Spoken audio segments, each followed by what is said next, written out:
اب میں بلا تاخیر خطاب ذیشان کے لیے فخر پاکستان شیر اہل سنت مناظر اسلام حضرت قبلہ مفتی عبد المجید خان سعیدی صاحب کو دعوت دے رہا ہوں، وہ استقبال کیجیے۔ نعرہ تکبیر، نعرہ تکبیر، نعرہ رسال، نعرہ حیدری۔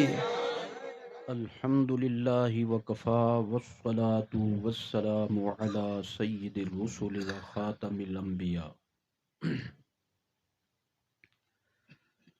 وعلی آلہ الاتقیاء واصحابہ اولی الصدق والصفاء واتباعہ وعلینا معہم اجمعین الی یوم الجزاء۔ نشهد أن لا إله إلا الله وحده لا شريك له ونشهد أن سيدنا وسندنا وحبيبنا وشفيعنا مأوانا وملجأنا ومولانا محمدا صلى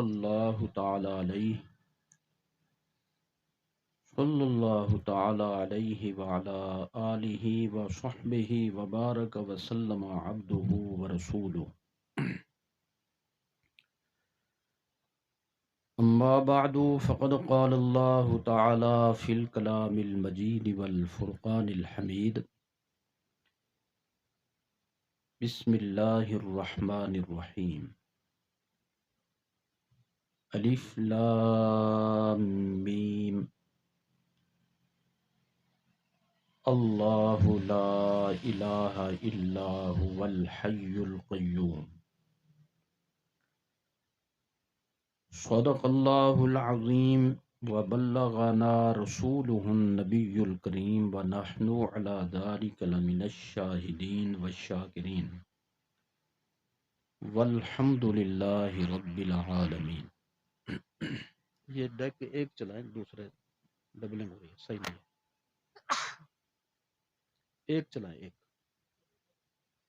سپیکر ایک چلائیں، تھوڑا سا یہ کو تھوڑا سا کھلا۔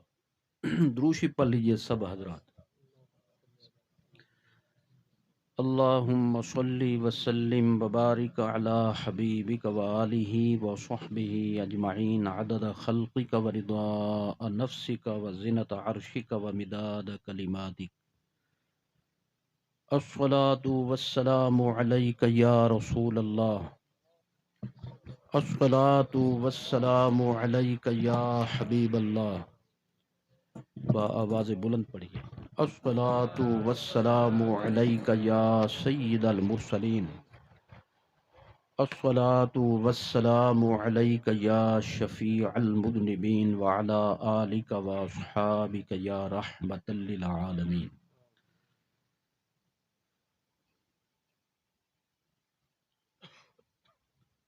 حضرات علماء کرام،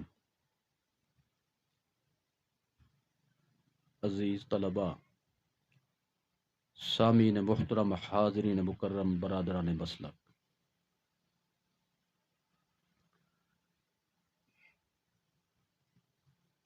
آج کی یہ مختصر مگر بابرکت تقریب جو درس قرآن مجید کے حوالے سے تقریباً ہر ماہ شنید میں آ جا کے ہوتی ہے،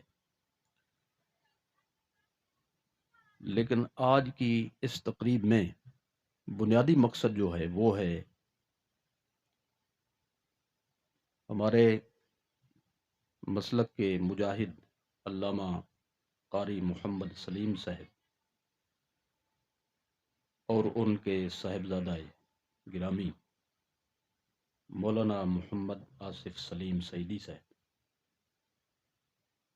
اور ان کے رفقائے کار کی محنت سے اور نیک کاوشوں سے جو جامعہ چل رہا ہے، اور اس میں پچھلے سال سے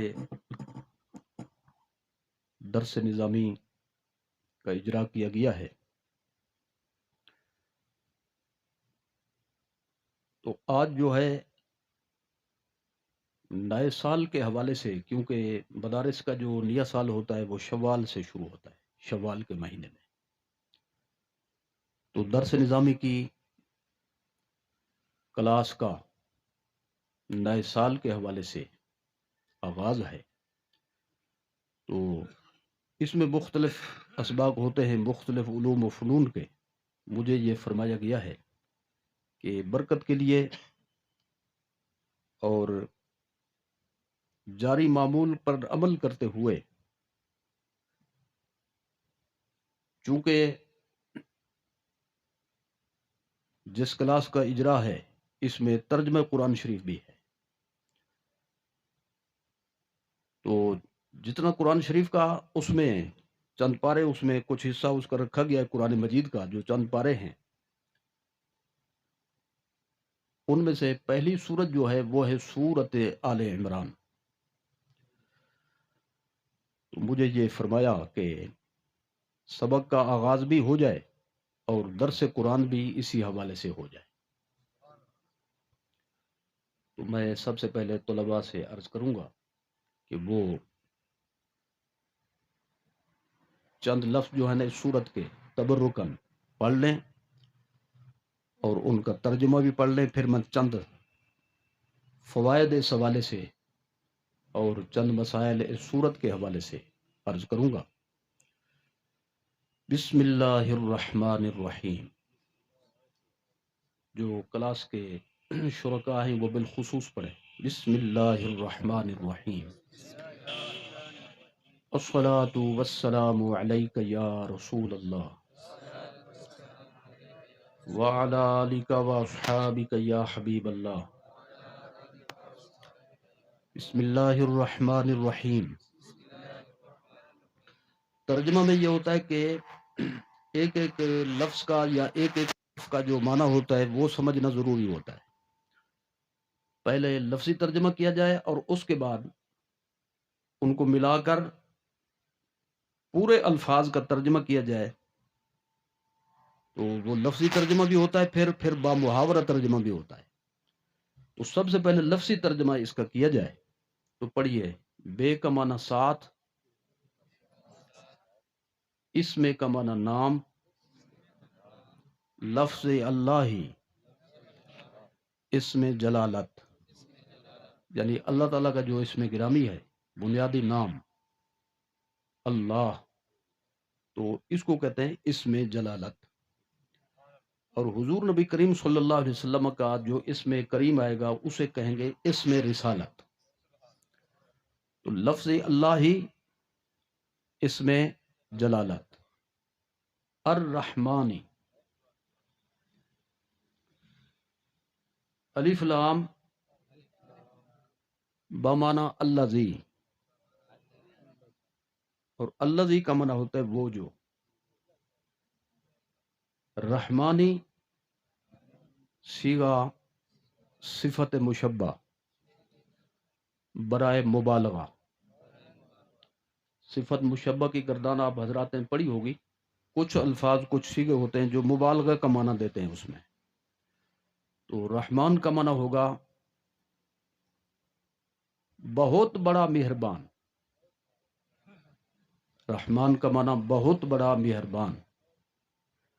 الرحیمی بولیں گے نا ساتھ، الف لام جو ال ہے شروع میں، الرحیم، جی، تو لام کو ادغام کیا گیا حرف را کے اندر، یہ بن گیا الرحیم۔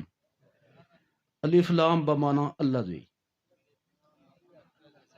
رحیمی یہ بھی صیغہ صفت مشبہ ہے جو مبالغہ کے لیے ہے، اس کا معنی ہوتا ہے بے حد رحم کرنے والا۔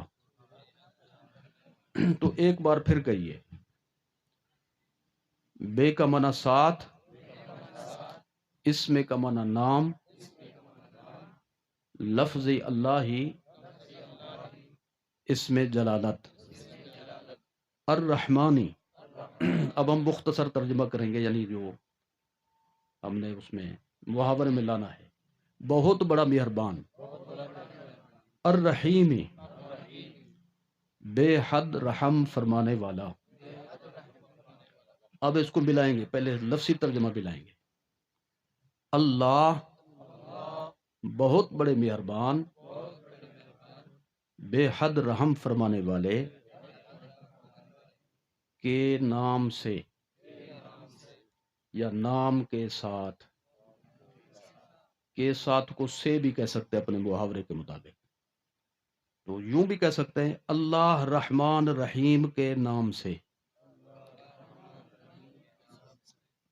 لیکن یاد رکھیے کہ یہ جو بسم اللہ شریف ہوتی ہے یہ ہے ہر کام کا آلہ. اور آلے سے یہ مراد صیغہ اس میں آلہ نہیں ہے، بلکہ مسئلے کے حوالے سے کہ آلہ کہتے ہیں جس کے ذریعے کوئی کام کیا جائے. تو اللہ تعالیٰ نے اپنے محبوب صلی اللہ تعالی علیہ وسلم کے سبب سے، حضور کے واسطے سے، حضور کے توسط سے حضور کی امت پر ایک مہربانی فرمائی کہ جو بھی اچھا کام کریں تو اس کام میں برکت لانے کے لیے اور اس کام کو رکاوٹ سے بچانے کے لیے اور اس کام کے مضرات سے بچنے کے لیے اللہ تعالیٰ کے ان اسماء سے وہ کام شروع کریں. فائدہ یہ ہوگا کہ تمہیں پتہ بھی نہیں ہوگا کہ یہ چیز کیسی ہے. پانی پی رہے ہو، کیا پتہ اس میں کیا ہے. کھانا کھا رہے ہو، کیا پتہ اس میں کیا ہے. تو بسم اللہ شریف جب شروع میں پڑھو گے تو اس کی برکت سے سارے مضرات دفع ہو جائیں گے اور جتنی برکتیں ہیں وہ حاصل ہو جائیں گی. تو اس لیے اس کے جو محاورے کے حوالے سے اس کا جو ترجمہ بنتا ہے وہ یہ ہے کہ اللہ رحمان رحیم کے نام سے کیا، یہ ہے سمجھنے کی بات. تو بعض علماء نے یہ فرمایا کہ بندہ جو کام کر رہا ہو وہی مفہوم اس میں آئے گا، یا اس مفہوم کو ادا کرنے والا فعل وہاں پہ مقدر مانا جائے گا. مثلا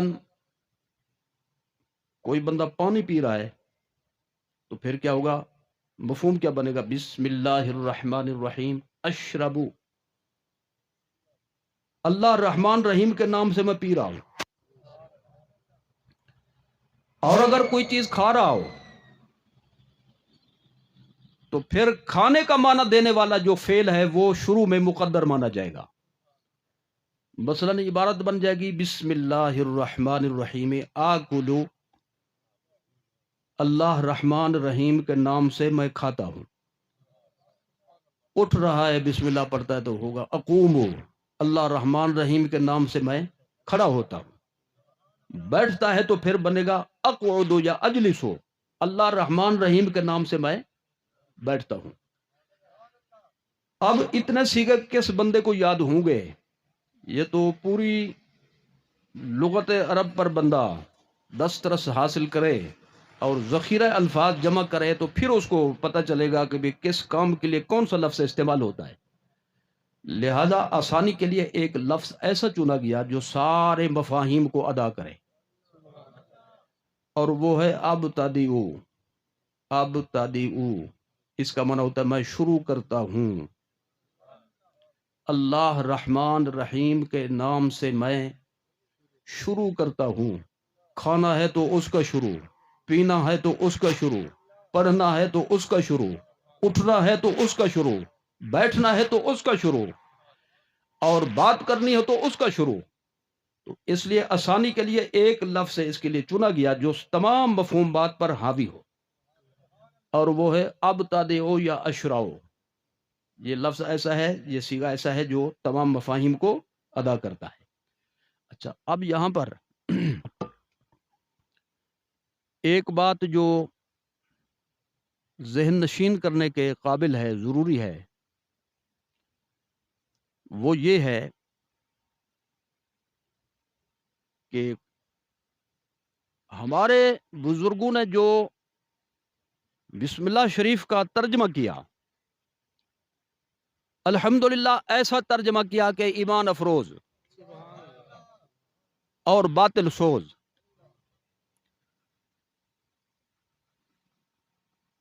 آپ بہت سے ترجمے اٹھا کر دیکھیں گے تو ترجمہ یہ ہوتا ہے، اس میں لکھا ہوا شروع کرتا ہوں اللہ کے نام سے، یا پھر یوں کہہ دیتے شروع اللہ کے نام سے، جو بہت بڑا مہربان بے حد رحم فرمانے والا ہے۔ ہمارے بزرگوں نے فرمایا جب تم یہ کہہ رہے ہو کہ شروع اللہ کے نام سے یا شروع کرتا ہوں اللہ کے نام سے، تو یہ تو تم نے لفظ شروع سے شروع کیا ہے، اللہ کے نام سے تو شروع نہیں کیا۔ لہذا ہمارے بزرگوں نے یہ فرمایا، خصوصیت کے ساتھ اعلی حضرت نے، امام اہل سنت مولانا شاہ احمد رضا خان فاضل بریلوی رحمۃ اللہ تعالی علیہ اور حضور غزالی زمان راضی دوران امام اہل سنت حضور کاظمی شاہ صاحب رحمۃ اللہ تعالی علیہ، دونوں حضرات نے کیا ترجمہ فرمایا؟ یوں نہ کہو کہ شروع کرتا ہوں، جی شروع کرتا ہوں اللہ کے نام سے، بلکہ یوں کہو کہ اللہ کے نام سے شروع کرتا ہوں، یعنی لفظ اللہ پہلے آنا چاہیے۔ تو یہ بسم اللہ شریف ہم نے شروع کی۔ اس کے بعد میں ایک بات جو بسم اللہ شریف کے حوالے سے عرض کرنا چاہتا ہوں، اس کو توجہ سے سماعت فرمائیں۔ ایک مسئلہ ہے کہ بسم اللہ شریف سورت کا جز ہے یا نہیں، اور دوسرا مسئلہ یہ ہے کہ بسم اللہ شریف جو ہے یہ قرآن مجید کی آیت ہے یا نہیں۔ تو یاد رکھیے کہ یہ اختلاف اس بسم اللہ کے بارے میں ہے، تحقیق کا اختلاف جو سورتوں کے شروع میں ہو۔ ایک بسم اللہ ایسی ہے جو آیت کے اندر ہے، آیت کا جز بن کر سورت کے درمیان میں، سورت کے اندر واقع ہے، اور وہ مکتوب گرامی ہے حضرت سیدنا سلیمان علیہ السلام کا، جو آپ نے اس وقت کی ملکہ بلقیس کو لکھا تھا اور دعوت اسلام پیش فرمائی تھی۔ لفظ اس طرح سے بڑے مشہور ہیں، حفاظ کرام اور قرآن شریف پڑھنے والوں پر مخفی نہیں ہیں، باقی حضرات توجہ فرمائیں۔ آپ نے جو خط مبارک لکھا تھا اس میں لفظ تھے انہو من سلیمان وَإِنَّهُ بِسْمِ اللَّهِ الرَّحْمَنِ الرَّحِيمِ، انہو من سلیمان وَإِنَّهُ بِسْمِ اللَّهِ الرَّحْمَنِ الرَّحِيمِ اللہ تعالی علی واتونی مسلمین۔ یہ جو خط ہے، یہ جو مکتوب ہے، یہ سلیمان کی طرف سے، یعنی آپ نے اپنے نام کو سیدھا سادہ استعمال فرمایا، اور ہم کہیں گے حضرت سلیمان علیہ السلام۔ تو میں سلیمان یہ خط لکھ رہا ہوں، اور میں بسم اللہ الرحمن الرحیم کہہ کر یہ حکم دیتا ہوں، اللہ تعالی علی واتونی مسلمین، کہ میرا خط جو ہی تمہیں پہنچے، ملکہ بلقیس تمہیں اور تمہارے ماننے والوں کو، تمہارے مصاحبین کو، تمہارے وزراء کو، تمہارے مشیرین کو اور تمہاری عوام کو، تو خبردار میرا خط پہنچتے ہی بلا چون و چرا اور بغیر کسی مزاحمت کے اور بغیر کسی رکاوٹ کے، مسلمان ہو کر، یعنی اسلام قبول کرنے کی نیت سے، غرض سے فوری میرے پاس پہنچو۔ تو حضرت سلیمان علیہ السلام نے ان الفاظ مبارکہ سے ملکہ بلقیس کو یہ خط لکھا تھا۔ تو اس خط مبارک کے مضمون کے حوالے سے سورہ نمل شریف میں بسم اللہ الرحمن الرحیم کے جو الفاظ ہیں، قطعی طور پر آیت کا حصہ ہیں، آیت کا جز ہیں۔ لیکن دیکھنا یہ ہے کہ جو بسم اللہ الرحمن الرحیم سورہ فاتحہ کے اول میں ہے، بقرہ کے اول میں ہے، آل عمران کے اول میں ہے، یا ہر سورت کے شروع میں ہے، جن کے اول میں ہوتا ہے، تو کیا وہ سورت کا جز ہے کہ نہیں؟ اس کے بارے میں ائمہ اسلام کی تحقیقات مختلف ہیں۔ اس پر اتفاق ہے کہ یہ اللہ تعالیٰ کے نازل کردہ الفاظ ہیں۔ حضرت امام شافعی رحمۃ اللہ تعالی علیہ نے فرمایا، میری تحقیق یہ ہے کہ بسم اللہ الرحمن الرحیم ہر سورت کا جز ہے، یعنی جب تک بسم اللہ نہیں پڑھیں گے سورت پوری نہیں ہوگی، سورت مکمل نہیں ہوگی بسم اللہ کے بغیر۔ اور اس طرح سے بعض دیگر ائمہ نے بھی ان کی موافقت فرمائی، انہوں نے بھی فرمایا کہ بسم اللہ الرحمن الرحیم ہر سورت کا جز ہے،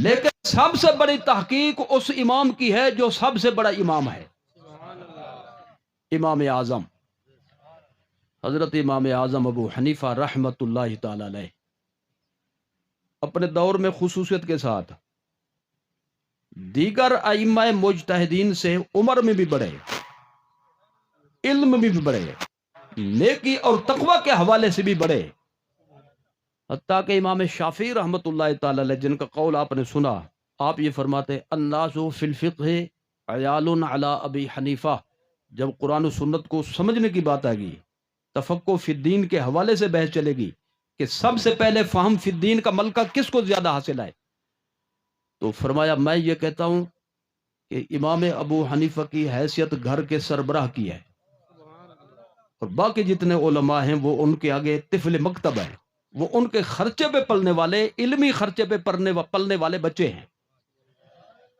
تو حضرت امام اعظم رحمۃ اللہ علیہ نے فرمایا کہ پورے قرآن شریف میں 114 صورتیں، ان میں ایک صورت کے شروع میں بسم اللہ نہیں۔ وہ کون سی صورت ہے؟ صورت برات، جس کو صورت توبہ بھی کہتے ہیں۔ کیوں نہیں آئے؟ اس میں ایک بحث ہے، اس کو میں نہیں چھیڑنا چاہتا، خلاصہ یہ ہے کہ اللہ نے نازل نہیں فرمائی، اور ایک جملہ اگر کافی سمجھیں تو چلو بحث کی بجائے میں اسی کو کافی سمجھتا ہوں۔ سورت برات شریف کے شروع میں کفار پر اظہار غضب ہے، اور بسم اللہ الرحمن الرحیم میں اظہار رحمت ہے۔ رحمت غضب چونکہ ایک دوسرے کی ضد ہوتے ہیں، اس لیے جہاں پہ غضب فرمایا وہاں پہ رحمت کا ذکر نہیں فرمایا۔ تو ایک سورت کے شروع میں بسم اللہ نہیں اتاری، باقی تمام سورتوں کے شروع میں بسم اللہ موجود ہے۔ تو قرآن شریف کی 113 سورتوں کے شروع میں بسم اللہ موجود ہے۔ امام اعظم نے فرمایا اس میں کوئی شک نہیں کہ یہ الفاظ اللہ تعالیٰ کے نازل کردہ ہیں، اللہ تعالیٰ نے جبریل علیہ السلام کو دیے، وہ حضور کے پاس لے آئے، سرکار نے ان سے وحی کے طور پر، وحی کے حوالے سے ان الفاظ کو وصول فرمایا، نازل کردہ ہونے کے حوالے سے کوئی اختلاف نہیں، کوئی شک نہیں۔ اور دوسری بات یہ ہے کہ بسم اللہ الرحمن الرحیم غیر متعین طریقے سے پورے قرآن شریف میں سورتوں کے اول میں ایک جگہ پہ آ جاتا ہے، یعنی 113 سورتوں میں ایک جگہ پہ آ جاتا ہے، لیکن متعین کس صورت میں ہے؟ باقی صورتوں کے اول میں تبرکن نازل ہوئی، آیت کے طور پر نہیں بلکہ برکت کے طور پر، اور ایک سورت کے ختم ہونے پر اور دوسری سورت کے شروع ہونے پر سورتوں کے درمیان فرق اور فاصلہ کرنے کے لیے اس مقصد سے اس کو نازل کیا گیا۔ تو امام اعظم فرماتے ہیں کہ غیر متعین صورت میں پورے قرآن مجید میں تمام صورتوں کے شروع میں ایک جگہ بسم اللہ الرحمن الرحیم آیت کریمہ ہے، لیکن آیت کا جز نہیں۔ اسی لیے میں ایک بات کرنا چاہتا ہوں، رمضان شریف ابھی گزرا ہے، جب تراویح ہوتی ہے اور خصوصیت کے ساتھ جب ختم شریف ہوتا ہے، تو ختم شریف کی رات تراویح کے اندر حافظ صاحب جو تراویح کی امامت کرتے ہیں وہ سورہ اخلاص کے ساتھ ایک دفعہ بسم اللہ شریف بلند آواز سے پڑھتے ہیں، پتہ نہیں یہاں رواج ہے یا نہیں جی، تو پڑھنی چاہیے، لازم ہے، یعنی پورے قرآن شریف میں ایک دفعہ بلند آواز سے جہری نماز میں تراویح کے اندر پڑھنی پڑے گی، کیونکہ جب قرات بالجہر واجب ہو اور یہ بسم اللہ شریف ایک جگہ پہ آیت ہے تو ایک دفعہ اس کو بالجہر پڑھنا واجب ہے، تو لہذا خصوصیت کے ساتھ ختم شریف کی رات اس تسمیہ کو بسم اللہ الرحمن الرحیم کو بلند آواز سے پڑھا جاتا ہے۔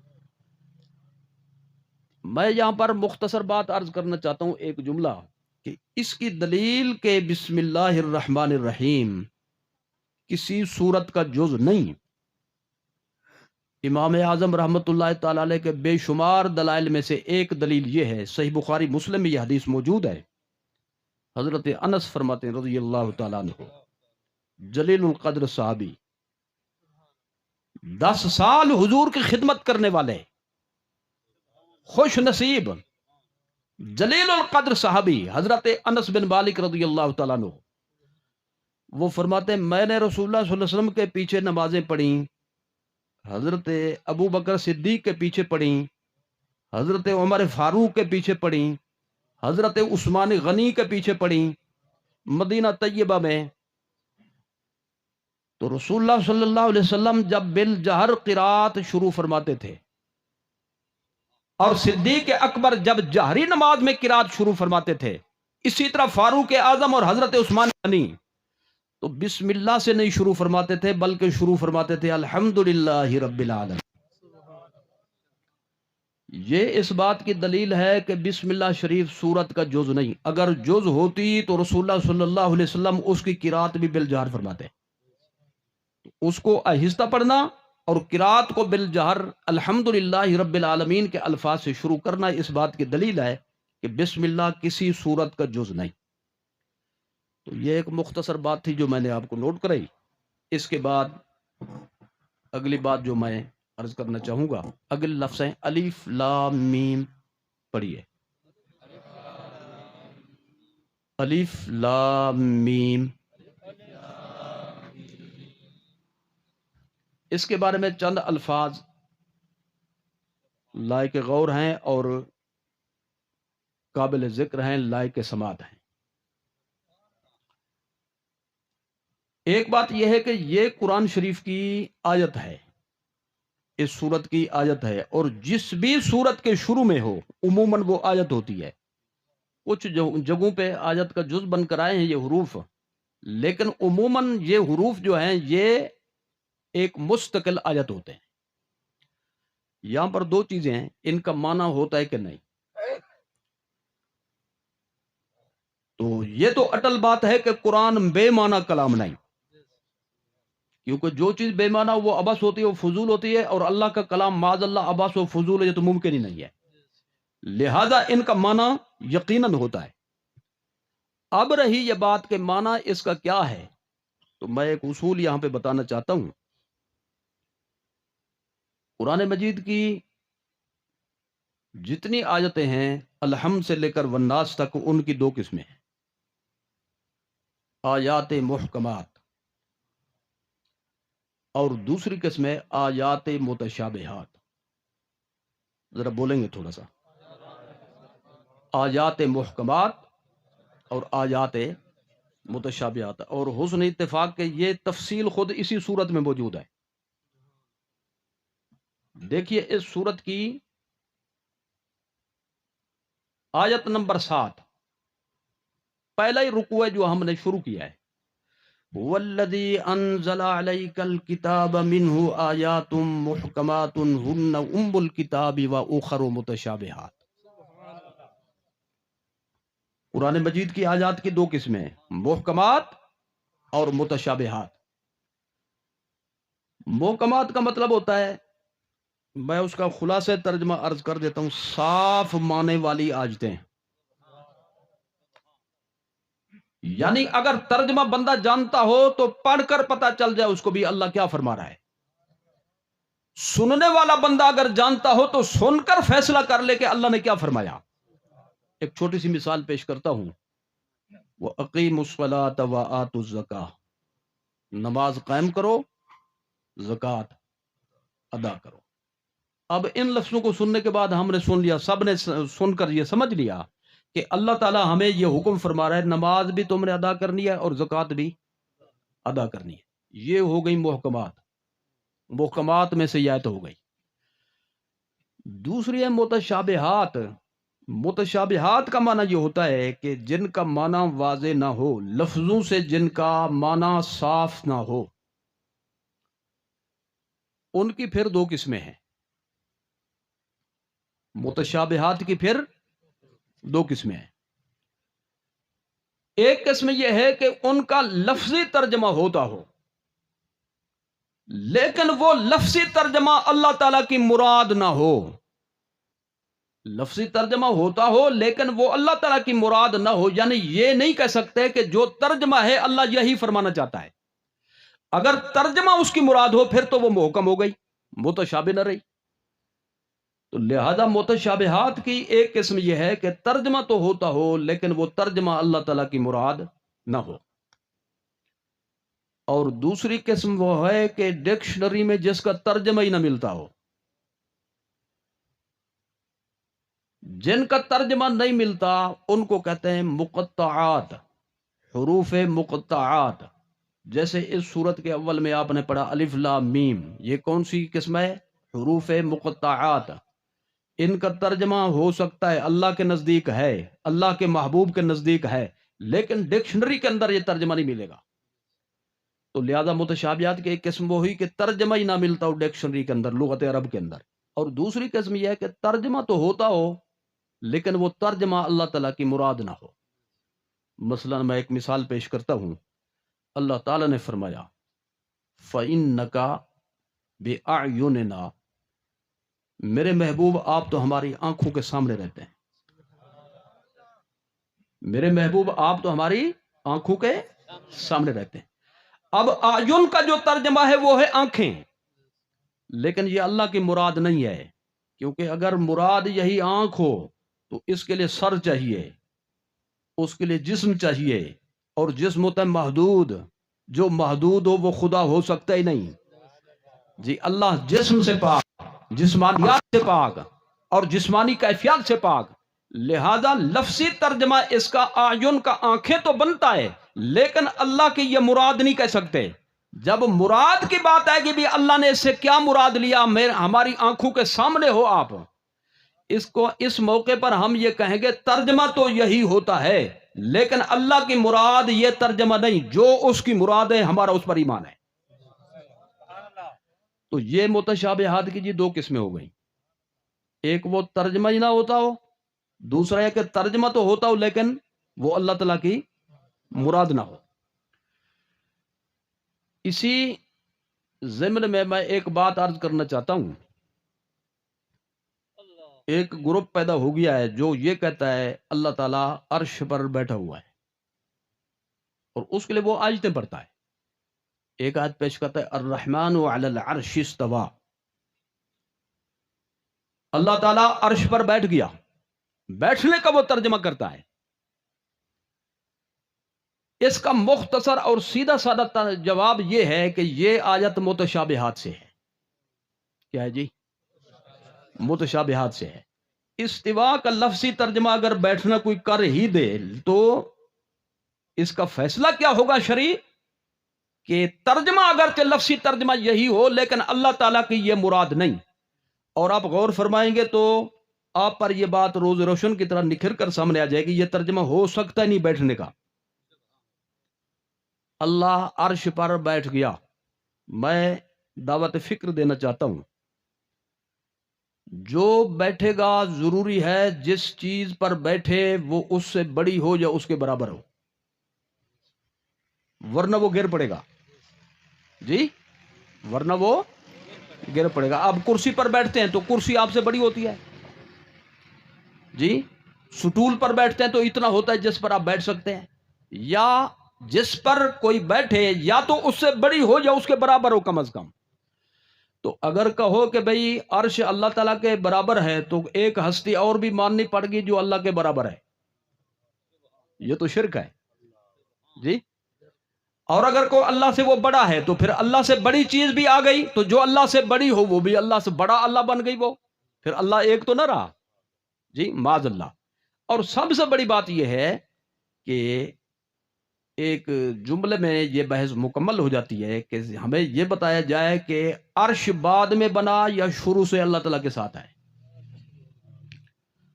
عرش قدیم مخلوق نہیں بلکہ یہ حادث ہے، پہلے نہ تھی، اللہ تعالیٰ نے اس کو پیدا فرمایا۔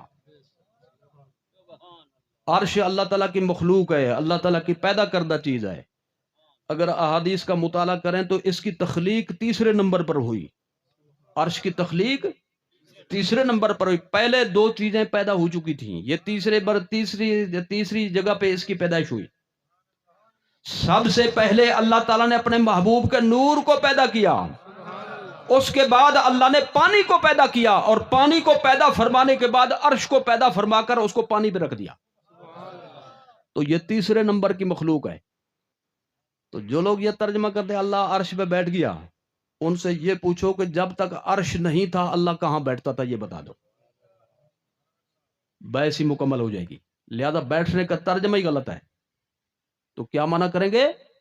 معنی ہی نہیں کریں گے، یا اگر لفظی ترجمہ کریں گے تو یہ کہیں گے کہ ترجمہ اگرچہ یہ بن رہا ہے لیکن یہ اللہ کی مراد نہیں، کیونکہ یہ آیت محکم نہیں بلکہ یہ آیت متشابہات سے ہے۔ میں اسی ضمن میں ایک حدیث کے حوالے سے بھی ایک جملہ عرض کر دوں۔ جی، کچھ بے وقوفوں نے حدیث پڑھنے پڑھانے کے جھوٹے دعووں کے ساتھ کباڑا کر کے رکھ دیا قرآن و سنت کا۔ ایک حدیث شریف ہے کہ جب آدھی رات ہوتی ہے تو اللہ تعالیٰ پہلے آسمان پر جلوہ فرما ہوتا ہے۔ پہلا آسمان کون سا ہے؟ زمین پر بیٹھ کر اوپر کی طرف دیکھیں تو جو پہلے ہمیں نظر آتا ہے یہ پہلا آسمان ہے۔ تو اب مولویوں نے جب کتاب لکھی اس حدیث کو پڑھا، جی، تو حدیث کا بھی کباڑا کر کے رکھ دیا، معنی کا بھی، اور اپنے ایمان اور عقیدے کا بھی، اور لوگوں کا ایمان اور عقیدے کا بھی کباڑا کر کے رکھ دیا۔ جی، کہنے لگا کہ بھی اس کا مطلب یہ ہے کہ اللہ تعالیٰ آسمان پر روزانہ آتا ہے پھر چلا جاتا ہے۔ آگے بے وقوفانہ بحث یہ لکھ دی۔ سوال یہ ہے کہ جب عرش سے پہلے آسمان پر آ گیا تو عرش خالی رہتا ہے یا ادھر بھی ہوتا ہے؟ آگے وہ لکھتا ہے، حرزت سرائی کرتا ہے، اللہ عرش پہ ہوتا ہے تو آسمان پر نہیں ہوتا، آسمان پہ ہوتا ہے تو عرش پہ نہیں ہوتا۔ اب کہاں گیا حاضر ناظر کا مسئلہ؟ جی، ہمیں خامخواہ یہ کہا ہوا ہے کبھی حضور کو حاضر ناظر کا شرک بن جائے گا، حاضر ناظر تو اللہ ہے، تم تو اللہ کو بھی حاضر ناظر نہیں مانتے۔ جی، تو الغرض یہ جہالت کی وجہ سے ترجمہ کیا گیا۔ تو جہالت سے بچنے کے لیے علم ضروری ہے، اور علم کے حوالے سے یہ بات ضروری ہے کہ اللہ نے خود فرما دیا قرآن کی آیتیں دو قسم کی ہیں، محکمات، متشابہات۔ محکمات جن کا معنی صاف ہے ان پر چلنے کا تمہیں حکم ہے، اور جو متشابہات ہیں ان پر ایمان رکھنے کا تمہیں حکم ہے۔ تو یہ تمام آیات احادیث جن میں ترجمہ ایسا ہو کہ بھئی مخلوق کے لیے جو ہوتا ہے، تو یہ آیات بھی متشابہات سے ہیں اور یہ احادیث بھی متشابہات سے ہیں۔ اسی آیت کریمہ میں متشابہات کے حوالے سے اللہ نے خود تفصیل بیان فرما دی، سن لیجیے ذرا، بات مکمل ہو جائے گی۔ والذی انزل علیک الکتاب، اللہ وہ ہے جس نے محبوب آپ پر کتاب نازل فرمائی، یعنی قرآن مجید۔ منہ آیات محکمات، جس کی کچھ آیتیں محکم ہیں، صاف معنی والی ہیں، ہن ام الکتاب، وہ مسائل کی اصل ہیں۔ جب احکام کی بات آئے گی تو وہ محکم آیت میں ہوں گے۔ وَأُخَرُ مُتَشَابِهَاتٌ، اور دوسری آیتیں متشابہات ہیں۔ آگے اللہ فرماتا ہے فَأَمَّا الَّذِينَ فِي قُلُوبِهِمْ زَيْغٌ فَيَتَّبِعُونَ مَا تَشَابَهَ مِنْهُ ابْتِغَاءَ الْفِتْنَةِ وَابْتِغَاءَ تَأْوِيلِهِ، جن کے دل میں کجی ہوتی ہے، کھوٹ ہوتا ہے، ٹیڑھا پن ہوتا ہے، گمراہی ہوتی ہے، وہ متشابہات کے پیچھے لگتے ہیں، لوگوں کو چکر دینے کے لیے، لوگوں کو پریشان کرنے کے لیے ان کے ترجمہ کر کر کے لوگوں کو پریشان کرتے ہیں۔ وما يعلم تاویلہ الا اللہ، جبکہ اس کا علم جو ہے اللہ تعالیٰ نے ذاتی طور پر اپنے پاس رکھا ہے۔ والراسخون فی العلم، اس میں دو قراتیں ہیں اس حوالے سے، یعنی بعض نے وقف کیا لفظ اللہ پہ اور بعض علماء وقف کرتے ہیں والراسخون فی العلم، تو معنی یہ ہوگا کہ اس کی تعویل، اس کا معنی، اس کا مفہوم اللہ جانتا ہے یا وہ جانتے ہیں جو علم کے پختہ ہے، اور ان میں سب سے پہلے سربراہ ہستی، سب سے نمایاں ہستی ہمارے آقا مولا صلی اللہ علیہ وسلم کی ہے، اور پھر جو حضور کے جتنے مقربین ہیں۔ اور بعض نے اس کو یوں پڑھا والراسخون فی العلم یقولون آمنا بہ، جو علم کے پختہ ہوتے ہیں وہ متشابہات میں پڑھنے کی بجائے وہ یہ کہہ دیتے ہیں کہ ہمارا ان پر بھی ایمان ہے، ان پر بھی ایمان ہے. معنی سمجھ آ گیا تو عمل بھی کریں گے، ایمان بھی رکھیں گے. معنی سمجھ نہ آئے تو پھر ہمارا ان پر ایمان ہے. اللہ نے جو اس سے مراد لی ہم جانتے تو نہیں ہیں، لیکن جو مراد ہے ہم ان لفظوں کو بھی مانتے ہیں اور اس مراد کو بھی مانتے ہیں. میں ایک نعرہ تکبیر، نعرہ رسالت، نعرہ حیدری، مولانا ایک مفتی افضل صاحب شہیدی. ایک مختصر جملہ میں یہاں پہ ملانا ضروری سمجھتا ہوں. جی، بعض جہلاء نے جب یہ الف لام میم اور اس قسم کے حروف مقطعات پڑھے اور یہ بحث چلی کہ ان کا معنی ہوتا ہے یا نہیں ہوتا ہے تو کیا ہوتا ہے، کوئی جانتا بھی ہے یا نہیں، تو انہوں نے کہا بالکل کوئی نہیں جانتا، کسی کو بھی علم نہیں. اور انہوں نے اتنا بڑی چھلانگ لگائی کہ معاذ اللہ ثم معاذ اللہ، اس میں حضور سرور عالم صلی اللہ علیہ وسلم کو بھی شامل کر دیا کہ ہم تو نہیں جانتے تو حضور بھی نہیں جانتے، معاذ اللہ. تو میں ایک جملہ اس میں کافی سمجھتا ہوں، وہ یہ ہے کہ دیکھیے بھائی، یہ قرآن ہے کہ نہیں؟ الف لام میم قرآن ہے کہ نہیں؟ قرآن ان کے بغیر مکمل ہو سکتا ہے؟ نہیں ہو سکتا. یہ قرآن کا جز ہے، قرآن کا حصہ ہے. اب اللہ تعالیٰ سے پوچھتے ہیں یا اللہ جو تو نے قرآن اپنے محبوب پر نازل فرمایا، تو اس کا مطلب اور مفہوم سارے کا بیان فرمایا یا کچھ کا؟ یہ بات ہم اللہ تعالیٰ سے پوچھ لیتے ہیں، جس کے بعد بحث کی ضرورت نہیں.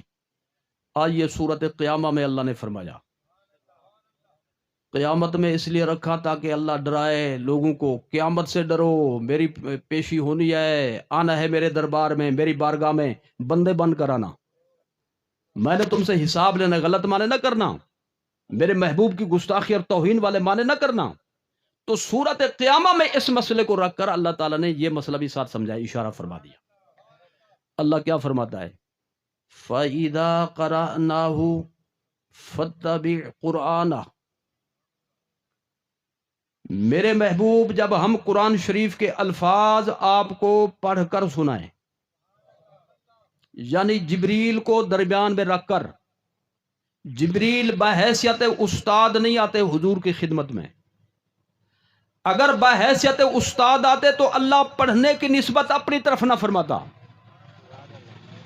جب ہم قرآن شریف پڑھ کر آپ کو سنا دیں تو پوری طرح سن لینے کے بعد آپ اس کی دہرائی کریں. فتب قرآن، تو اس کا پڑھنا آپ بعد میں رکھیں، ہمارے پڑھنے کے بعد.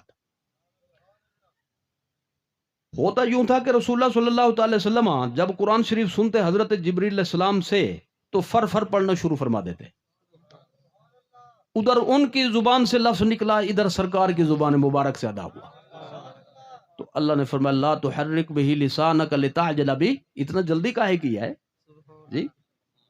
فر فر نہ پڑھیں، آرام سے خاموشی سے سنیں. پہلے ہم جو پڑھ کر سنائیں. ہم کا کیا مطلب؟ مطلب یہ کہ آپ کسی فرد مخلوق کے شاگرد نہیں، آپ میرے شاگرد ہو. جبریل کو تو میں نے آپ کا نوکر بنا کر بھیجا ہے. یہ یہاں سے اشارہ مل گیا. اور نوکر ہونے کی دلیل یہ ہے کہ شب معراج جب حضور کو معراج کرنے کے لیے لینے کے لیے آئے تھے، آپ نے یہ واقعہ سنا ہوا ہے، براق لائے تھے ساتھ، حضور کو اوپر بٹھایا جی، میکائیل علیہ السلام نے براق کی لگام تھامی اور حضرت جبریل علیہ السلام نے رکاب پکڑی، حضور کے قدم پکڑے، اس انداز سے حضور کو لے کر گئے. اب میں آپ سے پوچھنا چاہتا ہوں، استاد قدم پکڑے گا شاگرد کے یا شاگرد کے قدم پکڑے گا استاد کے؟ تو فَإِذَا قَرَأْنَاهُ فَاتَّبِعْ قُرْآنَهُ، جب ہم پڑھ کر سنا دیں تو میرے محبوب اس سننے کے بعد آپ اس کی دہرائی فرمائیں. آگے کیا فرمایا؟ إِنَّ عَلَيْنَا جَمْعَهُ. حافظ صاحبان کی بھرمار ہے، سبحان اللہ کہنے کے بجائے آیت مکمل کریں. إِنَّ عَلَيْنَا جَمْعَهُ، ٹھیک ہے زور سے بولیں. ان علینا جمعہ وقرآنہ، قرآن اس کو پڑھ کر آپ کو سنانا اور اس کو آپ کے سینے میں محفوظ کر دینا. یہ ہمارے ذمہ ہے جی. شاید آپ اس فکر میں ہوں کہ کوئی لفظ رہ نہ جائے تو میں جلدی جلدی اس کی دہرائی کر لوں. یہ فکر نہ کریں، یہ ہم اپنے ذمہ لیتے ہیں. اس کو آپ کے سینہ مبارکہ میں ہم ہمیشہ کے لیے ایسا محفوظ کریں گے نکل سکے گا ہی نہیں. آگے کیا فرمایا؟ ثم ان علینا بیانا، ثم ان علینا بیانا. جب لفظ ہم آپ کو پڑھا دیں تو لفظ کے بعد اس کا معنی بھی ہم آپ کو سمجھائیں گے. لفظوں کے بعد قرآن شریف کا جو معنی ہے وہ بھی آپ کو ہم بتائیں گے. تو الف لام میم قرآن ہے کہ نہیں؟ سیدھی سی بات ہے. الف لام را قرآن ہے کہ نہیں؟ الف لام میم را قرآن ہے کہ نہیں؟ حامیم قرآن ہے کہ نہیں؟ حامیم عین سین قاف، کاف ہا یا عین صاد، یہ جتنے حروف مقطعات ہیں قرآن ان کے بغیر مکمل ہو سکتے نہیں. اور سورہ قیامت کی آیتیں کہہ رہی ہیں کہ ہم حضور کو لفظ بھی پڑھاتے ہیں اور ان لفظوں کا معنی بھی پڑھاتے ہیں. تو لہذا یہ عقیدہ رکھنا ضروری ہے کہ حضور قطعی طور پر حروف مقطعات، آیات متشابہات کے معنی، مطالب، مفاہیم کو جانتے ہیں. میں ایک ایمان افروز جملہ رکھتا ہوں آپ کے سامنے، بات ختم ہو جائے گی. کہ اللہ تعالیٰ نے یہ حروف کی شکل میں قرآن کیوں اتارا؟ یہ حضور کا معجزہ ہے. قرآن اترا عربی میں، اور جس ماحول میں یہ اترا حضور عرب میں رہتے تھے، خود بھی عرب سے ہیں. کافروں نے یہ کہہ دیا کہ آپ کی زبان چونکہ عربی ہے لہذا آپ یہ کلام خود بنا کر لاتے ہو. تو اللہ تعالیٰ نے فرمایا میرے محبوب ان کے سامنے پڑھو الف لام میم، ان کے سامنے پڑھو الف لام را، الف لام میم را، حامیم، حامیم عین سین قاف، کاف ہا یا عین صاد. ان سے پوچھو یہ انگریزی کے ہیں یا عربی کے ہیں؟ اور جب عربی کے تم بھی عربی سپیکنگ کو معنی بتاؤ نا ان کا کیا ہوتا ہے. لہذا عرب ہونے کے باوجود وہ معنی نہیں بتا سکے. معنی آیا تو اللہ کے محبوب کو اس کا معنی آیا. یہ چونکہ معجزے کے طور پر اترے لہذا ان کی گردن غرور والی توڑنے کے لیے اس طرز پر قرآن کو نازل کیا گیا. اسی لیے جو علماء حق ہیں، عارفین باللہ ہیں، حضور کی شان کو جاننے والے، انہوں نے پتہ کیا معنی کیا؟ جب اس مقام پہ آتے ہیں نا تو وہ لکھ دیتے ہیں سر بین اللہ و رسولہ. تفسیر روح المعانی میں لکھا ہوا ہے سر بین اللہ و رسولہ. یہ جو حروف ہیں، یہ جو مقطعات کا مجموعہ ہے، اس کا معنی ہم نہیں کر سکتے. بس اتنا کہہ سکتے ہیں اللہ اس کے رسول کے درمیان اسرار رموز ہیں، جو بھیجنے والا ہے وہ جانے، جو وصول کرنے والا ہے وہ جانے.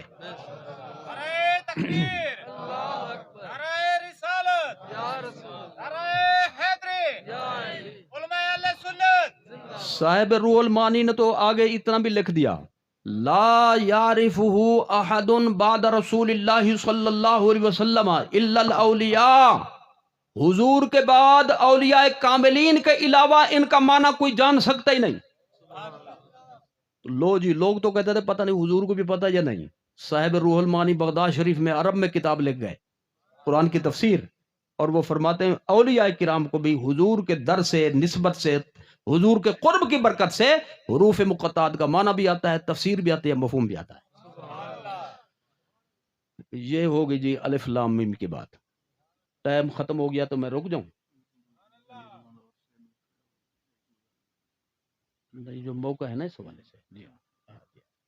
تو اگر یعنی ٹائم ہے تو میں آگے ایک دو باتیں کروں، نہیں تو بس ختم کر دیتا ہوں. جی 5-4 منٹ میں تو وہ باتیں پوری نہیں ہوگی، تو خیر میں ایک دو کر دیتا ہوں. اچھا، ایک بات اس حوالے سے جو یعنی یہ درس تدریس کے طرز پہ وہ عرض کرنی ہے، بیان اور تقریر کے طرز پہ نہیں.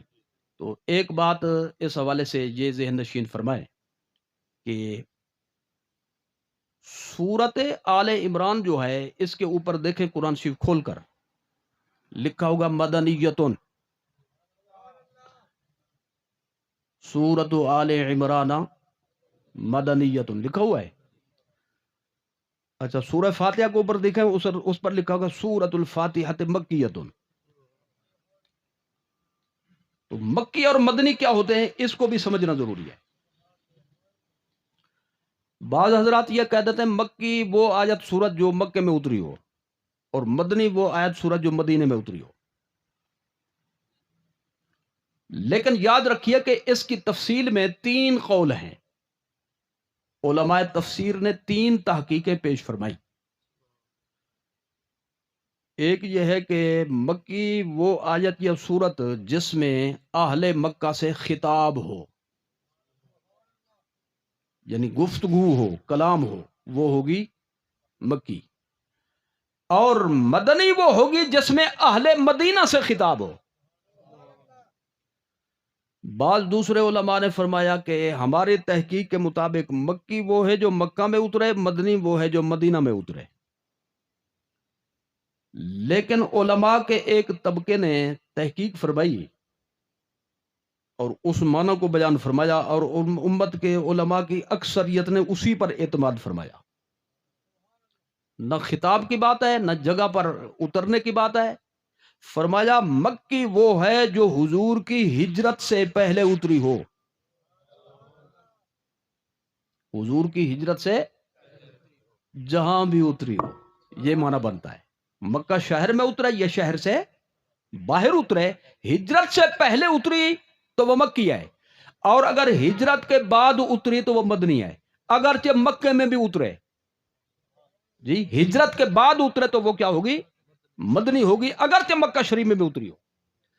تو یہ 3 تعریفیں اس حوالے سے. تو جب آپ سورت کو پڑھیں اور اوپر ہیڈنگ دیکھیں، اس کو عنوان دیکھیں، تو سمجھ جائیے گا بھی مکی مدنی سے کیا مراد ہے. البتہ یہاں پر ایک سوال ہے چھوٹا سا، میں اس کا جواب پیش کرنا ضروری سمجھتا ہوں. کچھ حضرات یہ کہتے ہیں یہ جو تم کہتے ہیں نا مکی اور مدنی، کچھ صورتیں مکی ہیں اور کچھ صورتیں مدنی ہیں. ہم سے کہتے ہیں بتاؤ حضور کو حاضر ناظر مانتے کو نہیں؟ ہم کہتے ہیں ہم تو کل بھی مانتے تھے، آپ بھی مانتے ہیں، مر سکتے انکار نہیں کر سکتے. حاضر ناظر ہونا حضور کی شان ہے، حضور کی عظمتوں میں سے ایک عظمت ہے، حضور کے اوصاف میں سے حضور کا ایک وصف جمیل ہے. اچھا وہ کہتے ہیں بھئی اس سے جو ہے نا حاضر ناظر کی نفی ہوتی ہے، کیونکہ اگر حضور حاضر ناظر ہوتے ہر جگہ تو صورتوں کی تقسیم نہ ہوتی. جی صورتوں کی تقسیم نہ ہوتی. تو حضور مکے میں تھے تو صورت مکی بن گئی، حضور مدینے میں تھے تو صورت مدنی بن گئی. اس کا مطلب یہ ہے کہ مکے میں تھے تو مدینے میں نہیں تھے، مدینے میں تھے تو مکے میں نہیں تھے. تو لہذا اس سے تو حضور کے حاضر ناظر ہونے کی نفی ہوتی ہے. مختصر جواب یہ ہے کہ بھئی لوگ سمجھتے خود نہیں ہے، قصور ہمارا بن جاتا ہے. جی سمجھتے خود نہیں ہے، قصور ہمارا بن جاتا ہے. مثلا وہ ایک یعنی آپ کی نشاط طبع کے لیے تفہیم مسئلہ کے لیے عرض کرتا ہوں. ایک بندہ کہنے لگا جی آج میری نماز جمعہ رہ گئی، جمعہ کا دن تھا، لوگ نماز جمعہ پڑھ کر آئے، اس نے کہا آج میری نماز جمعہ رہ گئی. انہوں نے کہا کیوں رہ گئی؟ آپ پہنچ نہیں سکے یا کیا مسئلہ ہوا؟ کہاں پہ آپ پھنسے ہوئے تھے؟ تو کہنے لگا نہیں میں پھنسا ہوا نہیں تھا، میں خود مسجد میں بیٹھا تھا، خطیب صاحب کے ساتھ بیٹھا ہوا تھا. تو جب نماز شروع کی نا تو خطیب صاحب نے کہا اپنے اپنے موبائل بند کر لو. میرا موبائل پڑا تھا گھر. تو چونکہ خطیب صاحب کا حکم تھا لہذا میں چلا گیا بند کرنے. تو میں جو واپس آیا تو نماز ہی ہو چکی تھی. تو ایمان سے پتہ ہے خطیب صاحب جو کہہ رہے ہیں بھی موبائل بند کرو، وہ مسجد میں کہہ رہے ہیں یا گھر میں کہہ رہے ہیں؟ جی اب یہ دیکھیں سمجھ خود نہیں سکتے، قصور ہمارا بن جاتا ہے. آئیے میں ایک جملے میں عرض کرنا چاہتا ہوں، اگر مکی اور مدنی کو صورتوں کی تقسیم کو حضور کے حاضر ناظر ہونے کے خلاف کہا جائے تو یہ تو خود اللہ تعالیٰ کے حاضر ناظر ہونے پہ بھی سوال پیدا ہو جائے گا. جی یہ تو اللہ تعالیٰ تک جا پہنچے گئی یہ بات. کیسے؟ ذرا تھوڑی سی غور کی بات ہے. یہ بتائیں کہ قرآن شریف کس کا کلام ہے؟ اس میں کوئی شک ہے نہیں ہے، یہ اللہ تعالیٰ کا کلام ہے۔ وَإِن كُنتُمْ فِي رَيْبٍ مِّمَّا نَزَّلْنَا عَلَىٰ عَبْدِنَا، اس کا مفہوم یہی بنتا ہے کہ بلا شک و شبہ یہ ہمارا کلام ہے۔ تو قرآن اللہ کا کلام ہے، سورہ فاتحہ بھی اللہ کا کلام، سورہ بقرہ بھی اللہ کا کلام، سورہ آل عمران بھی، 114 صورتیں جتنی ہیں ساری کی ساری وہ اللہ کا کلام ہے۔ 30 کے 30 پارے اللہ کا کلام ہے، 540 رکوع اللہ تعالیٰ کا کلام ہے، 6666 آیتیں سب کی سب اللہ تعالیٰ کا کلام ہے۔ اور کلام جو ہوتا ہے وہ متکلم کی صفت ہوتا ہے، اور صفت موصوف سے جدا نہیں ہو سکتی۔ جہاں پہ موصوف ہوگا صفت بھی ساتھ ہوگی۔ سننا ہماری صفت ہے جی، جس چیز کی صفت ہوگی سن رہا ہوگا جی۔ بولنا ہماری صفت ہے، تو کیا خیال ہے جب آپ یہاں پہ سن رہے ہیں، محفل کے بعد جب چلے جائیں گے تو سماعت یہاں پہ رہ جائے گی، آپ گھر پہنچ جائیں گے یا ساتھ چلے جائے گی جی؟ بولنے کی قوت تکلم جی، یہ بولنا جو ہے بندے کی صفت ہے، تو جہاں بندہ ہوگا تو بولنے کی طاقت بھی اس کے ساتھ ہوگی، سماعت بھی اس کے ساتھ ہوگی، دیکھنا بھی صفت ہے، دیکھنا بھی اس کے ساتھ ہوگا۔ تو کلام ہوتا ہے متکلم کی صفت، اور صفت موصوف سے جدا نہیں ہو سکتی۔ جہاں جہاں موصوف ہوگا وہاں وہاں اس کی صفت اس کے ساتھ ہوگی۔ تو لہذا اس کا مطلب یہ ہوا کہ اللہ تعالیٰ جہاں جہاں ہے اس کا کلام بھی اس کے ساتھ ہے جی۔ تو جب اللہ ہر جگہ ہے تو اس کا کلام بھی ہر جگہ۔ تو سوال تو خود اللہ تعالیٰ پہ پیدا ہو جائے گا کہ جب کلام اس کی صفت ہے اور اس کی صفت ہر جگہ ہے، اس کے ساتھ ہے، تو پھر مکی مدنی کیوں بن گیا جی؟ مکی مدنی کیوں بن گیا؟ میں مختصر جواب عرض کرنا چاہتا ہوں، وہ یہ ہے کہ اللہ تعالیٰ یہ بتانا چاہتا تھا یہ کتاب ہے ہی میرے محبوب کی، کسی نبی کو نہیں ملی۔ ازل سے فیصلہ کیا تھا یہ کتاب میں نے دینی ہی اپنے مدینے والے محبوب کو ہے صلی اللہ تعالی علیہ وسلم۔ لہذا اس کی دلیل ایک یہ رکھی کہ کلام میری صفت ہے، باوجود کہ میرے ساتھ ہے، مجھ سے جدا نہیں ہو سکتا، لیکن چونکہ یہ کلام میرے محبوب کے لیے ہے لہذا میرا محبوب مکی ہوگا تو میرا کلام بھی مکی کہلائے گا۔ میرا محبوب جب مدنی بن جائے گا تو کلام کہے گا اب میں بھی مدنی ہوں۔ نعرہ تکبیر، نعرہ رسالت، نعرہ حیدری، علماء حق اہل سنت۔ اس میں اور بھی تفصیلات ہیں، میں نے ایک مختصر بات عرض کی، لیکن بہت سے حضرات پڑھے لکھے بیٹھے وہ کہتے ہیں بات صاف نہیں ہوئی جی، بات صاف نہیں ہوئی۔ یہ تو نام رکھا گیا مکی مدنی اس کا، یہ تھوڑا ہے کہ بھئی مکہ میں تھا تو مدینے میں نہیں تھا، مدینے میں تھا تو مکہ میں نہیں تھا۔ تو آئیے میں ذرا ایک جملے کی اجازت لینا چاہتا ہوں۔ جب ہم کہتے ہیں قرآن تو اس میں 3 چیزیں آتی ہیں، کیا؟ جب ہم کہتے ہیں قرآن تو اس میں 3 چیزیں آتی ہیں، ایک گتا اور کاغذ، اور دوسری چیز کاغذ پر لکھے ہوئے نقوش،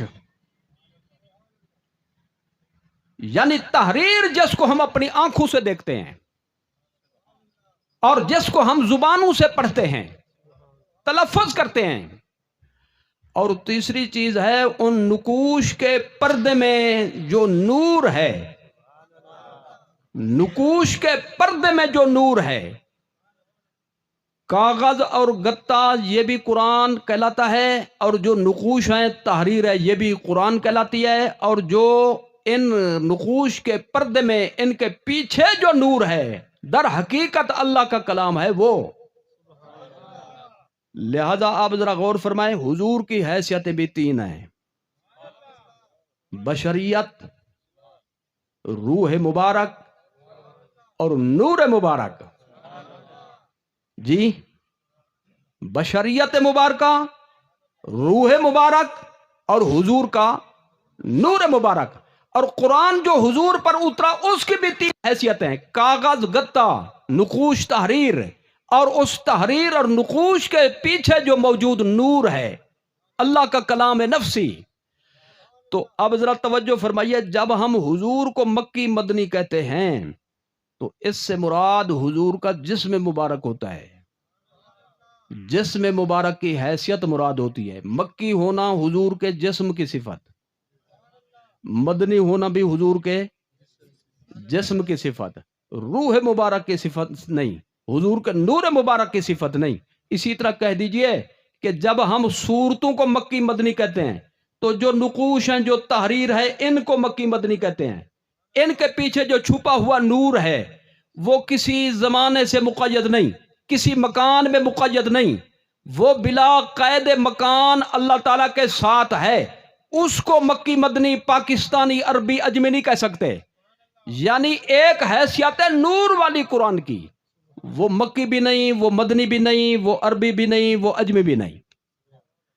جی ایک ہے نقوش کی حیثیت، وہ جہاں نقش ظاہر ہوں گے اسی عنوان کو وہ لے لیں گے. مکہ میں ظاہر ہوں گے تو وہ بن جائیں گے مکی، مدینہ میں ظاہر ہوں گے تو وہ بن جائیں گے مدنی. اسی طرح حضور سرور عالم صلی اللہ علیہ وسلم کی بشریت مبارک، جسم مبارک مکہ میں تھا تو جسم مدینے میں نہ تھا. جی مدینے میں تھا تو مکے میں نہ تھا. لیکن روح مبارک جب آپ مکے میں تھے وہ مکے میں بھی تھی، مدینے میں بھی تھی. نور مبارک مکے میں بھی تھا، مدینے میں بھی تھا، بلکہ یوں کہو فرش پر بھی تھا، عرش پر بھی تھا. تو لہذا یہ مکی مدنی صفات جسم مبارک کی ہیں، روح مبارک نور مبارک کی نہیں. تو مکی مدنی کا عنوان یہ نقوش کے لیے، تحریر کے لیے، اس کے پیچھے چھپے ہوئے نور کے لیے نہیں ہے. تو البتہ یوں کہنا پڑے گا کہ حضور کو سمجھنے کے لیے قرآن کو سمجھنا ضروری ہے، اور قرآن کو سمجھنے کے لیے حضور کو سمجھنا ضروری ہے صلی اللہ تعالی علیہ وسلم. یہ سورت آل عمران کا جو عنوان تھا میں نے اس کے بارے میں عرض کی. آخری بات، میں بہت سی باتیں چھوڑ کر عرض کر رہا ہوں. نام ہے آل عمران. آل عمران نام کیوں ہے؟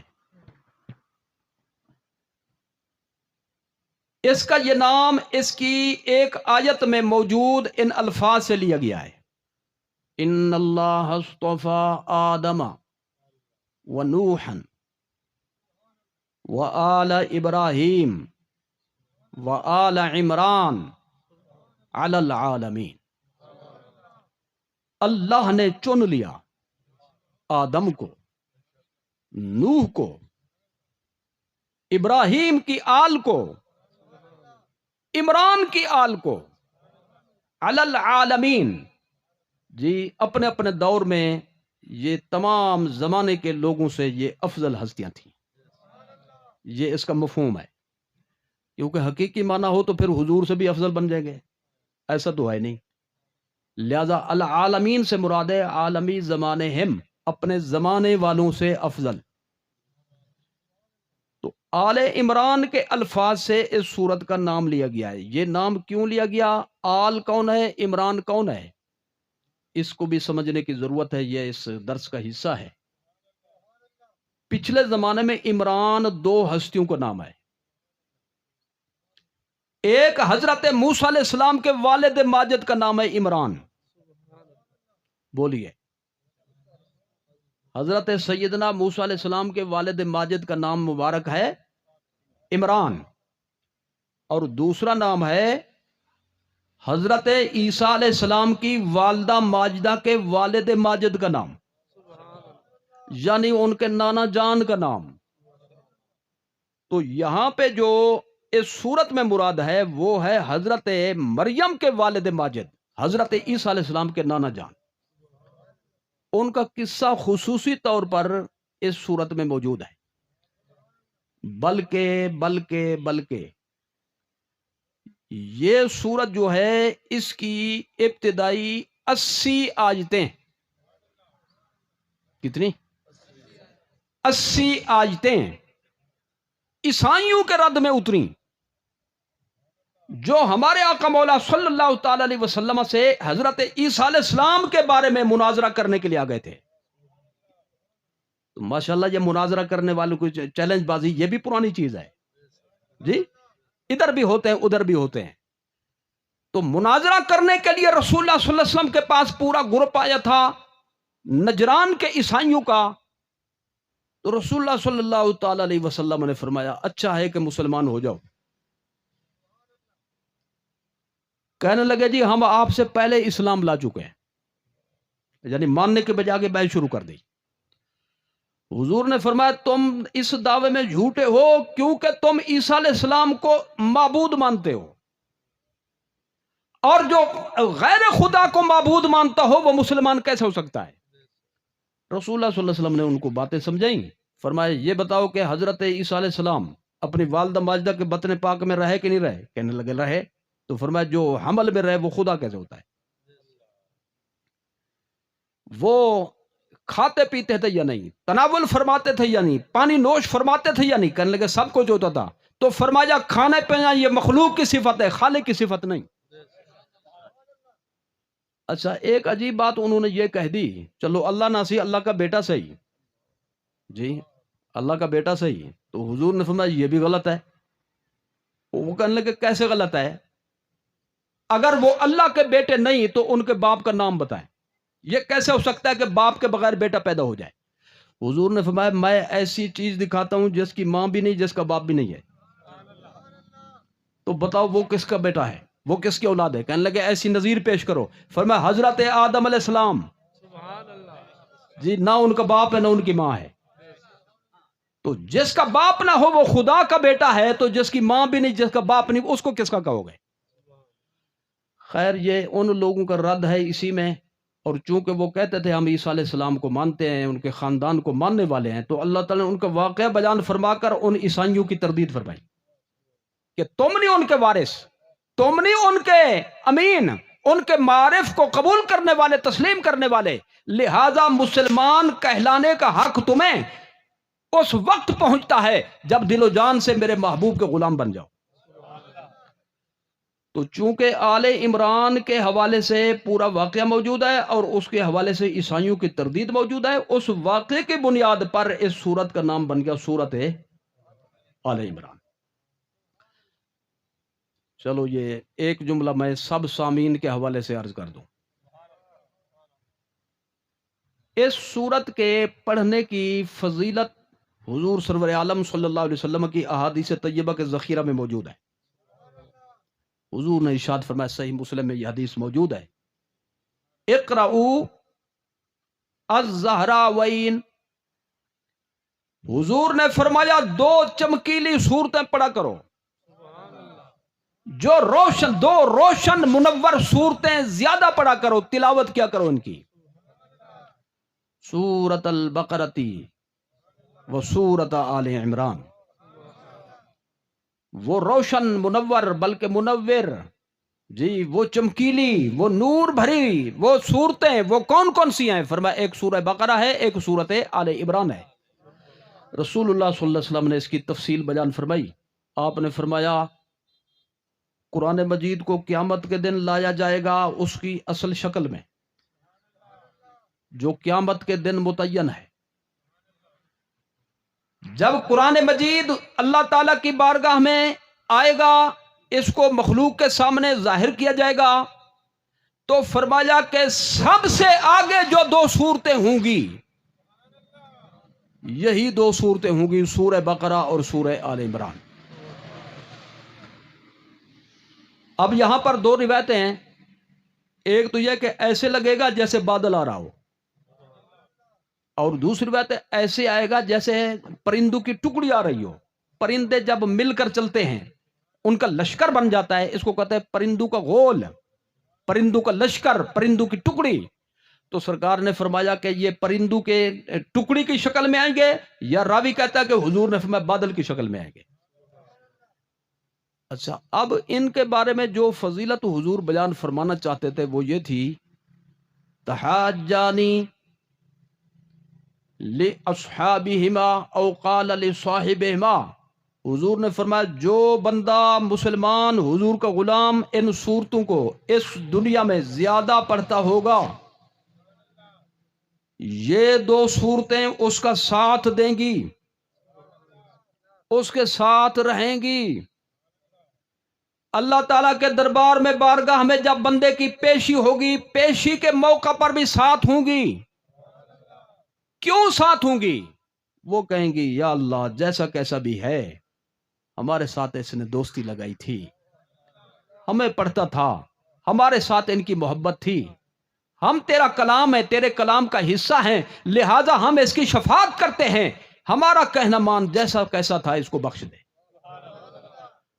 تو ان کی شفاعت قبول ہوگی، تو لہذا یہ شفاعت کرنے والی صورت ہے۔ جان بخشی ہو تو ایک جملہ ملا سکتا ہوں۔ جو لوگ کہتے ہیں حضور شفاعت نہیں کریں گے، ان سے پوچھو جو کلام حضور کے صدقے میں ملا وہ تو شفاعت کرے، اور حضور کے پاس یہ منصب ہی نہ ہو۔ جی حضور نہ ہوتے تو کلام نہ ہوتا، کلام نہ ہوتا تو پڑھنا نہ ہوتا، پڑھنا نہ ہوتا تو دوستی نہ ہوتی، دوستی نہ ہوتی تو پھر شفاعت نہ ہوتی۔ شفاعت ملی جی اس کو پڑھنے کی وجہ سے، پڑھنا ملا ان کے نازل ہونے کی وجہ سے، اور ان کا نازل ہونا حاصل ہوا حضور کی وجہ سے۔ لہذا ہر نعمت کا مرکز، محور، مخزن، مصدر اور منبع حضور کی ذات ہے صلی اللہ تعالی وسلم۔ یعنی یہ بھی حضور کی برکت سے، حضور کے صدقے میں ہمیں یہ نعمت ملی۔ تو گویا حضور یہ فرمانا چاہتے ہیں کہ ان صورتوں کو پڑھا کرو۔ ڈر لگتا ہے بھی قل ہو اللہ شریف جلدی پڑھ لیتے ہیں، کوثر جلدی پڑھ لیتے ہیں، 2.25 سپارے، 2.5 سپارے کی صورت، 1.5 سپارے کی صورت کیسے پڑھیں؟ اور فرمایا دیر تو لگ جائے گی، لیکن جب قیامت کا دن ہوگا پھر دیکھنا کیا رنگ لگتا ہے۔ یعنی یہ یاری دوستی نبھائیں گی، یہ موڑ کی ساتھی نہیں ہے، بلکہ تو آپ نہیں بولتے، میرے خیال میں آپ موڑ کے ساتھی لگتے ہیں مجھے، توڑ کے ہیں تو پھر بولیں۔ یہ دو صورتیں موڑ کی ساتھی نہیں بلکہ توڑ کی ساتھی ہیں۔ کیا مطلب؟ اپنے ماننے والے، عمل کرنے والے، پڑھنے والے کو جب تک جنت میں نہیں پہنچائیں گی تو یہ اس کا ساتھ نہیں چھوڑیں گی۔ تو اس سے یہ بھی واضح ہو گیا۔ آخری جملے، اختتامی جملے کے طور پہ میں عرض کرنا چاہتا ہوں کہ یہ ایک بحث چھڑی ہوئی ہے، علم کا حاصل کرنا فرض ہے، طالب العلم فریضۃ۔ جی علم کا حاصل کرنا فرض ہے علی کل مسلم، ہر مسلمان پر۔ مزے کی بات یہ ہے کہ سکول میں جائیں تو یہ حدیث سکول میں لکھی ہوتی ہے۔ جی محکمہ زراعت والوں کے پاس جائیں اور وہ زرعی یونیورسٹی ہو تو کہتے ہیں یہ بھی تو علم ہے، تو لہٰذا وہاں پہ بھی ملے گی۔ جہاں پہ کوئی پڑھنے پڑھانے کا سلسلہ ہے تو یہ حدیث وہاں پہ لکھی ملے گی۔ میں مختصراً و مختصراً یہ عرض کرنا چاہتا ہوں، کوئی بھی علم فضول نہیں، دنیاوی ہو اگرچہ، بے فائدہ وہ بھی نہیں، فائدہ کوئی نہ کوئی ہر علم کا ہوتا ہے۔ لیکن سوال یہ ہے کہ اللہ تعالیٰ کے محبوب نے جس علم کی فضیلت بیان فرمائی وہ کون سا علم ہے؟ یعنی جس کے پڑھنے پڑھانے کی ترغیب دی وہ کون سا علم ہے؟ اس کا میں مختصر جملہ کافی سمجھتا ہوں۔ ایک حدیث میں ہے کہ علم والے نبیوں کے وارث ہوتے ہیں۔ جی اہل علم نبیوں کے وارث ہوتے ہیں۔ تو میں اتنا پوچھنا چاہتا ہوں کہ نبی کے وارث، جی نبی کے وارث علم والے نبی کے وارث ہوتے ہیں، تو نبی کون سا علم لے کر آتے ہیں بندوں کے پاس؟ نبی وہ علم لے کر آتا ہے جو حرام سے بچائے، جو بندے کو حلال پہ قائم کرے، جو اس دنیا میں بھی بیڑے پار کرے، قبر میں بھی کام آئے، آخرت میں بھی کام آئے، وہ یہی قرآن کا علم ہے۔ لہذا طالب العلم فریضۃ سے مراد ہے جی یہ شریعت مطہرہ کا علم، دین کا علم، کیونکہ جب اس کا مطلب یہ ہے کہ ہر مسلمان پر فرض ہے، تو کیا ہر مسلمان پر 5 جماعتیں سکول کی فرض ہیں؟ بتاؤ، کیا جس نے سکول نہ پڑھا وہ جہنم میں جائے گا؟ لیکن جس نے قرآن بالکل نہ پڑھا وہ جہنم میں جائے گا، کیونکہ تھوڑا بہت پڑھنا تو ضروری ہے نماز کا گزارا چلانے کے لیے، اگرچہ حافظ نہ بھی بنے۔ تو جس علم کی فضیلت ہے قرآن و حدیث میں وہ ہے جو قبر کو رنگ لگائے، جو آخرت کو سنوار دے، وہ ہے حضور کی شریعت مطہرہ کا علم۔ تو اب حضور کا یہ فرمان بھی اسی امر کی طرف روشنی جو ہے نا وہ اشارہ کرتا ہے، اسی امر پر روشنی ڈالتا ہے۔ حضور نے فرمایا یہ دو صورتیں بندے کا ساتھ نہیں چھوڑیں گی۔ تو مطلب وہ ہوا کہ میں علم وہ تمہیں دے کر جا رہا ہوں جو یہاں بھی کام ہے، جو قیامت میں بھی کام ہے۔ تو لہذا یہ علم دین جو ہے یہ کامیابی کی ضمانت ہے، کامیابی کی ضمانت ہے۔ ایک جملہ جو ہے وہ ضروری سماعت فرما لیں۔ جو سکول جاتا ہے، بچہ ہو، چھوٹا ہو، بڑا ہو، اس کا جو بستہ ہوتا ہے اتنا کہ بھی بچہ ہے 5 کلو کا، بستہ ہوتا ہے 10 کلو کا، اٹھانا بھی مشکل ہوتا ہے، اور وہ بستہ ہوتا ہے بچے کے پیچھے۔ لیکن جو قرآن پڑھنے کے لیے آئے تو قرآن ہوتا ہے۔ تو یہ حقائق سے بات تعلق رکھتی ہے۔ اللہ تعالیٰ نے یہ نظام بنا سب کو دکھا دیا۔ جس کو تم علم سمجھتے ہو وہ پیچھے یہیں پہ رہ جائے گا، اور جس نے آگے تمہارے ساتھ جانا ہے وہ میرے نبی کی کتاب کا علم ہے صلی اللہ تعالی علیہ وسلم۔ البتہ ایک جملہ میں تکمیلی عرض کرنا چاہتا ہوں، وہ یہ ہے کہ بھئی یہ جو حضور نے فرمایا کہ علم کا حاصل کرنا فرض ہے ہر مسلمان پر، تو کس سے حاصل کریں؟ جہاں سے مرضی ہے حاصل کریں، یا اس کا بھی کوئی مسئلہ ہوگا؟ تو میں اس میں لمبی چوڑی بات نہیں کرنا چاہتا، میں اتنا عرض کرنا چاہتا ہوں، بازار میں آپ سودا لینے کے لیے جائیں، جی ایک پرزہ لینا ہے موٹر سائیکل کا، تو آپ کو پتہ ہے کہ وہ 1 نمبر میں ملتا ہے، 2 نمبر میں ملتا ہے۔ رنگ پسٹم خراب ہے، لے آؤ میں ڈال دوں، موٹر سائیکل صحیح ہو جائے گی۔ آٹوز والا جو ہے 4 قسم کے رنگ پسٹم ٹیبل پہ رکھ دیتا ہے۔ یہ تائیوان کے ہیں، یہ ہانگ کانگ کے ہیں، یہ پاکستان کے ہیں، یہ جاپان کے ہیں، کون سے لوگ ہیں؟ تو دنیا جانتی ہے کہ جو مٹیریل سب سے اچھا ہوتا ہے وہ کس کا ہوتا ہے؟ جاپان کا ہوتا ہے۔ اب دیکھیں پرزا نام ایک ہے، شکل ایک ہے، ڈیزائن ایک ہے، لیکن ایک اصلی ہے ایک نقلی ہے۔ قرآن ایک ہے، بخاری وہی ہے، مسلم وہی ہے، ترمذی وہی ہے، ابو داؤد وہی ہے، نسائی ابن ماجہ وہی ہے، جی، لیکن کچھ پڑھنے والے اصلی ہوتے ہیں، کچھ نقلی ہوتے ہیں۔ آپ بازار میں جائیں سودا لینا چاہیں، 1 نمبر لینا پسند کریں گے یا 2 نمبر؟ تو لہذا جب پڑھائی حاصل کرنی ہو تو 1 نمبر سے لو، 2 نمبر سے نہ لو۔ 1 نمبر کہتے ہیں، اسی کا دوسرا نام ہے قرآن و سنت کی روشنی میں سنی۔ لہذا علم حاصل کرو تو خالص حاصل کرو، خالص سے حاصل کرو۔ خالص کا نام ہے سنی۔ کیا ہے جی؟ سنی۔ سنی کا مطلب ہے جو ہر قسم کی بد مذہبی سے پاک ہو، بد عقیدگی سے پاک ہو، عقیدے کی خرابی سے کھرا ہو، جیسے اندر ویسے باہر، جیسے باہر اسی طرح اندر۔ اور کچھ ہوتے ہیں اتو کوچ تے وچو کوچ، وہ نہیں، اس کو سنی نہیں کہتے، اس کو منی کہتے ہیں۔ سمجھ آ گئی؟ تو لہذا علم پڑھو ضروری ہے، لیکن ان کے پاس پڑھو جہاں سے علم ملتا ہو۔ علم کیا ہوتا ہے؟ علم ہوتی ہے روشنی۔ روشنی کو کہتے ہیں عربی میں نور، اور نور اسی کو ملے گا علم کا جو نبی کو نور مانتا بھی ہوگا، کہتا بھی ہوگا، کیونکہ یہ سارے انوار حضور کے در پاک سے ہمیں ملے صلی اللہ تعالی وسلم۔ لہذا پڑھیں ضرور، لیکن اس ماحول میں پڑھیں جہاں پہ علم ہو، واقعی علم ہو، روشنی ملے، جہالت نہ ملے۔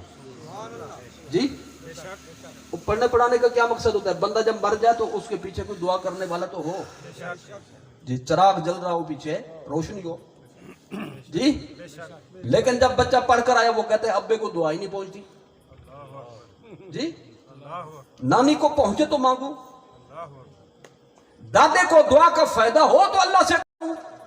تو لہذا حضور نے یہ سارے مسئلے اشارتاً سمجھا دیا، پڑھاؤ ضرور، لیکن ایسے ماحول میں پڑھاؤ جب پڑھ کر فارغ ہوں تو فارغ نہ ہوں،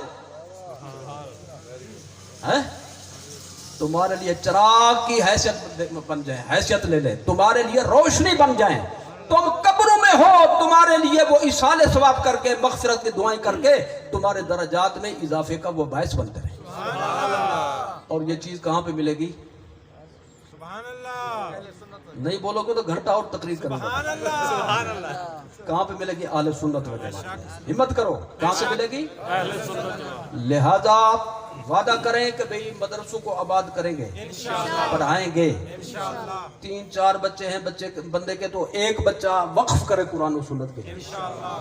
لیکن ایسے ماحول میں پڑھائیں کہ جب پڑھ کر فارغ ہو جی تو ابے کو بخشوانے والا ہو, اماں کو بخشوانے والا ہو. یہ نہ کہ ابے اماں کو کچھ پہنچے تو میں پہنچاؤں جی. تو یہ چیز ملے گی اہل سنت و جماعت سے.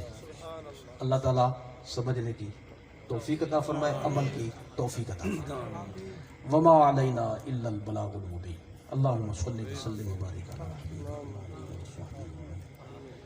اللہ تعالیٰ اس تقریب سعید کو قبول فرمائے. جس مقصد خیر کے لیے منعقد کی گئی, اللہ تعالیٰ بانیان محفل کو حضرت مولانا علامہ قاری محمد سلیم صاحب کو اور حضرت مولانا علامہ قاری محمد آصف سلیم سعیدی صاحب کو, ان کے رفقاء کرام کو اس میں سرخرو فرمائے. جامع حاضہ جامع مسجد حاضہ کی تکمیلات کے لیے غائب سے اللہ تعالیٰ اسباب پیدا فرمائے. اللہ تعالیٰ مومنین پر فضل و کرم فرمائے, پوری جماعت پر فضل و کرم فرمائے, پڑھنے پڑھانے والوں پر فضل و کرم فرمائے, معلمین متعلمین پر فضل و کرم فرمائے. اللہ تعالیٰ ہم سب کی زندگی اسلام پر رکھے, ہم سب کا خاتمہ ایمان پر فرمائے. ہماری یہ دعائیں اپنی بارگاہ میں قبول فرمائے. صلی اللہ علیہ وسلم.